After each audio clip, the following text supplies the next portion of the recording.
Plus personne ne veut bosser. C'est ce qu'on entend souvent.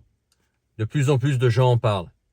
Sur Internet, on voit des shorts, des vidéos, parfois courtes, parfois longues, de personnes qui racontent leur parcours de vie, comment ils en sont arrivés là, à la conclusion que bosser ne sert à rien, ou que ils ont démissionné, ils sont allés voyager, ils ont monté leur activité.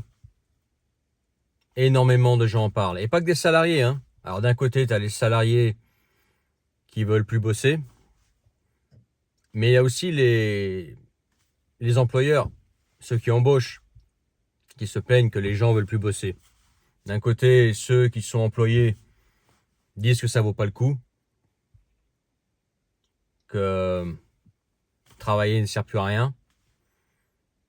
Donc à quoi bon en fait faire des efforts? À quoi bon en fait investir son temps dans une entreprise? À quoi bon faire des heures supplémentaires pour rien? À quoi bon en faire plus qu'il est stipulé sur le contrat? 35 heures, un salaire, basta. Et le strict minimum. Jusqu'à la démission. Et d'un autre côté, les employeurs qui se plaignent de ne pas trouver les gens. Ils sont là. Ouais, il y a peut-être des gens qui cherchent du travail, mais ils n'ont pas les compétences, soit les compétences techniques, soit les compétences personnelles.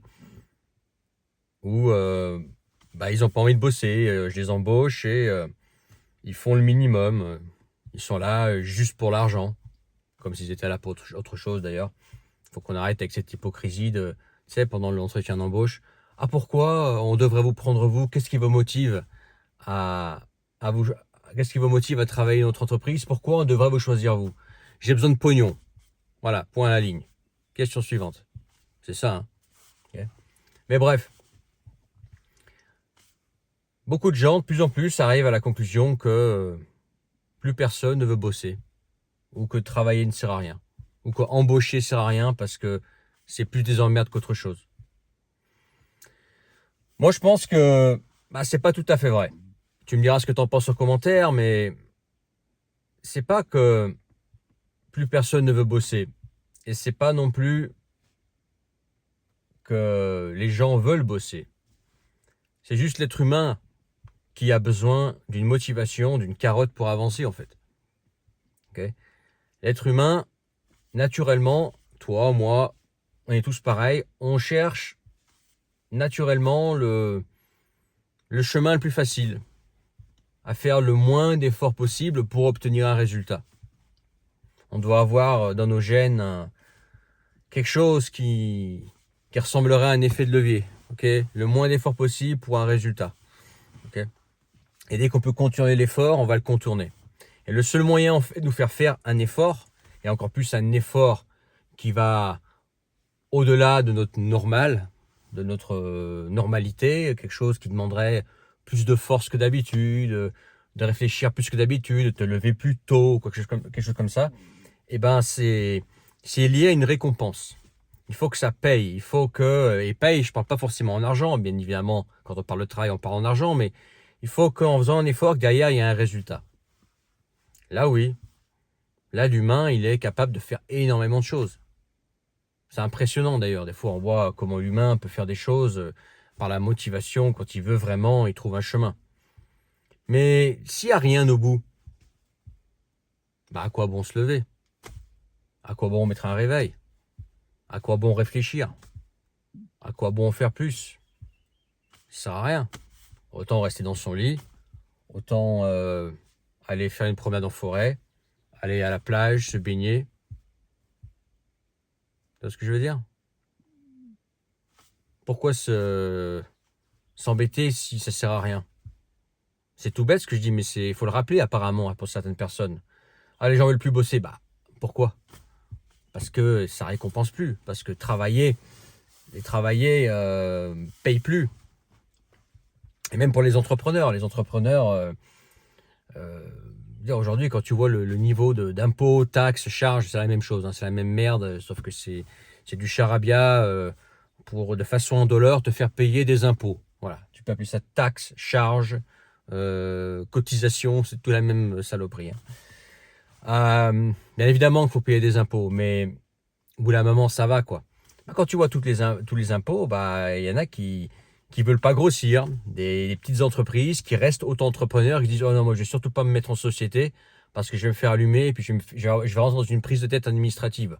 Ou alors je me barre à l'étranger, là où, en choisissant bien le pays, là où j'aurai moins cette prise de tête administrative, moins ces charges qu'en France. Alors que la France, elle a besoin de ces gens-là. Surtout que la France, c'est pas un pays qui manque de talent. La France, se dit, c'est un paradoxe. La France, c'est un pays avec un potentiel énorme. Il y a plein de trucs géniaux ici. Il y a plein de talents. La touche française, c'est quelque chose de très particulier. Moi, je te le dis en tant que personne multiculturelle. C'est pas germanique, mais c'est pas les latins du Sud non plus. Tu vois?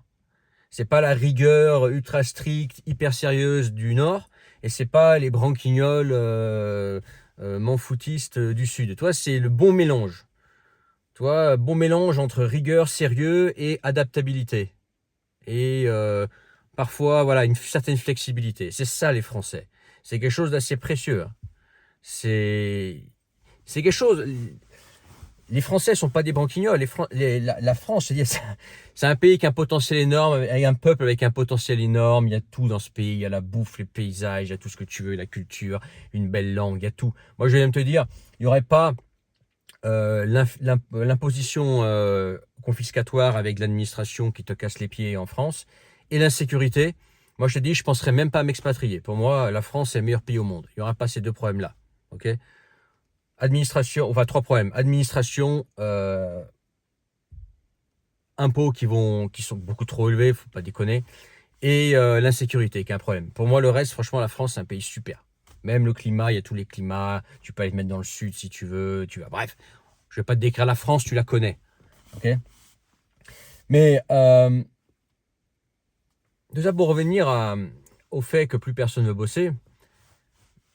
Voilà, il faut qu'il y ait une récompense derrière, il faut que ça paie, il faut que tu puisses, en travaillant, en disant, voilà, je travaille, mais je me lève pour quelque chose, parce que derrière, ça va améliorer ma vie. Quand je me lève, j'ai ma boîte, ou j'ai mon petit business, ou ma boîte. Voilà, petit business, c'est quelqu'un qui travaille tout seul, un artisan, un YouTuber, un truc comme ça, ou une boîte, donc le mec qui a voilà, une SARL, une SA, avec des dizaines de salariés, etc. Le mec, il se dise, voilà, je vais améliorer ma vie en travaillant. Je vais pas passer juste ma vie à travailler, juste pour payer des impôts. Non, derrière, je vais aussi avoir une qualité de vie, un bon lifestyle, un bon équilibre pro-perso, pas passer uniquement ma vie à travailler. Et derrière, je vais pouvoir en fait améliorer ma vie à la fin. Il y a un capital, il y a une récompense, parce que je peux améliorer ma vie. Ok ? Alors tu me diras, les dirigeants de grosses SARL, c'est pas les plus à plaindre. Ou vraiment, avec le momentum, c'est quand même des gens qui aiment leur vie. Quoique, c'est aussi des gens qui travaillent énormément. J'ai pas forcément envie d'avoir leur vie, tu vois. Le salaire peut-être oui, mais le fait de travailler 80-90 heures par semaine, c'est pas enviable non plus. Hein. Surtout quand tu vis dans une grande ville française, voilà, qui est beaucoup moins vivable que la campagne, par exemple, dans laquelle je suis, qui est magnifique. Bref.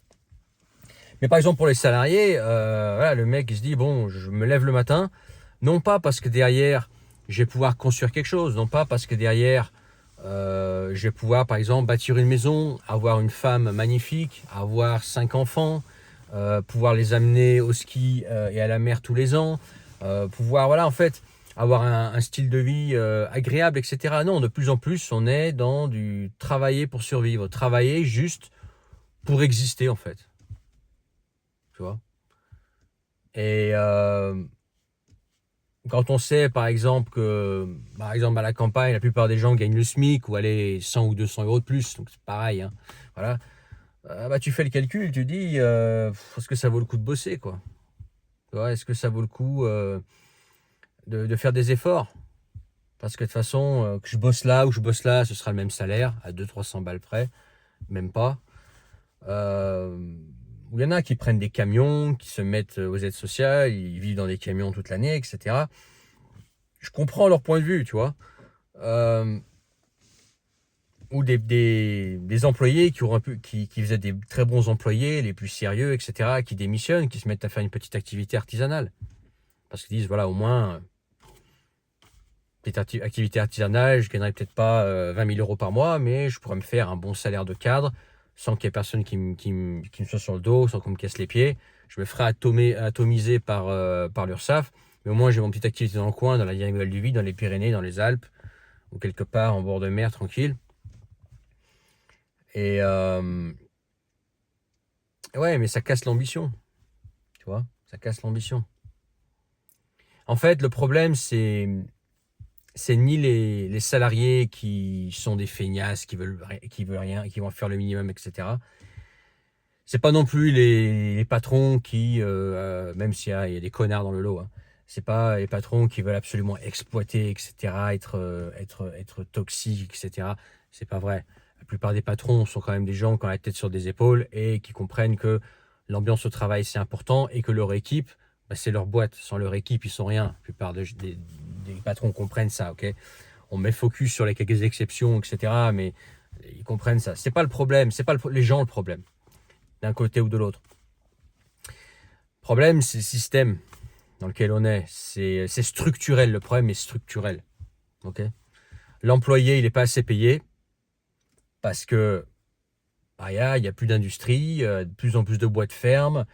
Les employeurs qui payent les employés sont massacrés par les impôts. Donc déjà, ça les empêche souvent de développer leur boîte. Et aussi, ils doivent payer des charges, des cotisations sur le salaire qu'ils versent. Et en gros, ils doivent prévoir 2 fois le salaire qu'ils paient un salarié. Alors que s'ils payaient que voilà, un quart de ça, bah, le salarié il serait beaucoup mieux récompensé. Donc le problème, c'est pas le patron, c'est pas le salarié, tu vois. Le problème, c'est le système qui est au mieux, c'est structurel. Il y a trop d'impôts dans ce pays. Alors, bien évidemment, c'est pas que la France, hein. Ne crois pas qu'en quittant la France, forcément, ça va être un paradis fiscal. Non, c'est pas vrai. Il y a beaucoup de pays qui sont dans cette situation-là. Mais ici, je parle français, donc on va prendre l'exemple de la France. Mais voilà, il y a trop de charges, trop d'impôts, trop de tout ce que tu veux. Enfin, tu m'as compris, les taxes, c'est la même chose. Et ça empêche les petites entreprises, ou ça les freine à embaucher.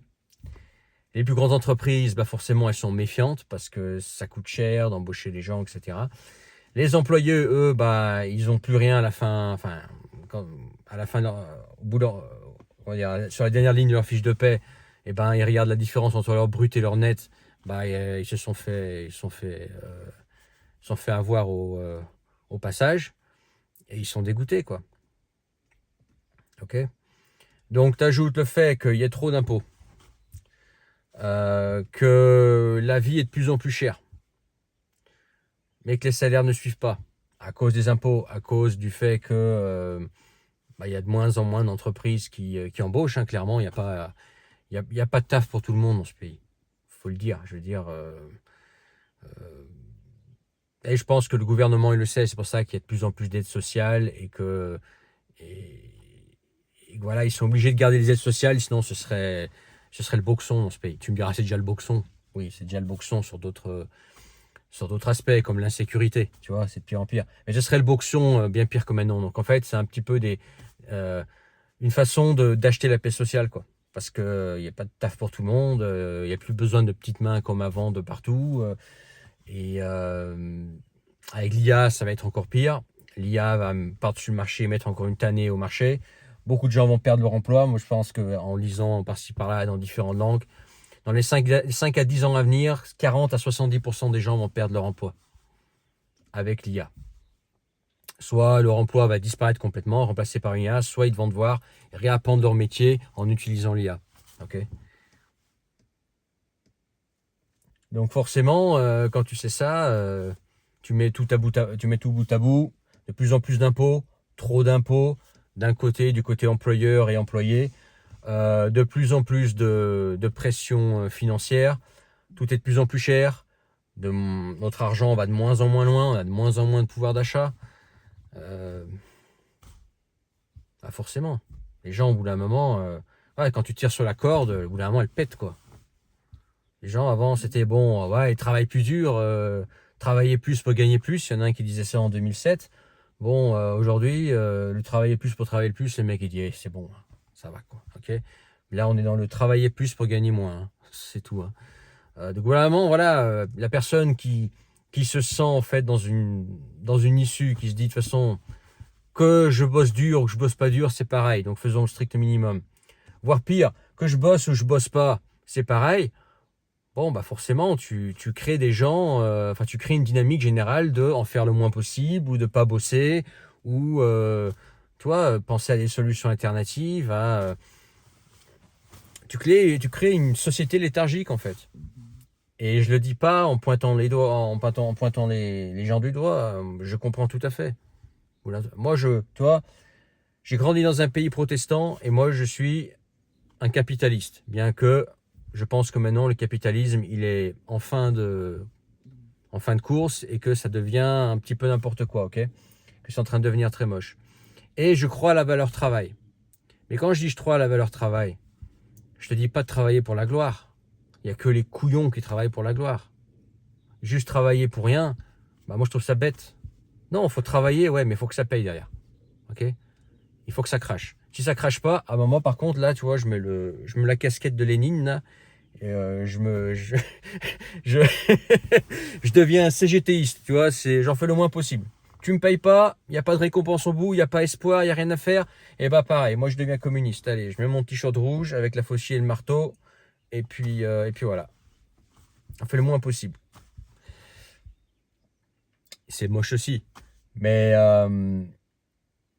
ça pour dire que voilà, il faut qu'il y ait une récompense derrière. Aujourd'hui, et c'est ce que je dis, c'est pas vrai qu'en France, hein, tu vas retrouver ça aux États-Unis, tu vas retrouver ça en Angleterre, tu vas retrouver ça même aux Pays-Bas, etc. On est dans une situation, situation économique dans laquelle bosser, pas bosser, c'est pareil. Faire des efforts, pas faire des efforts, c'est pareil. Sauf rares exceptions.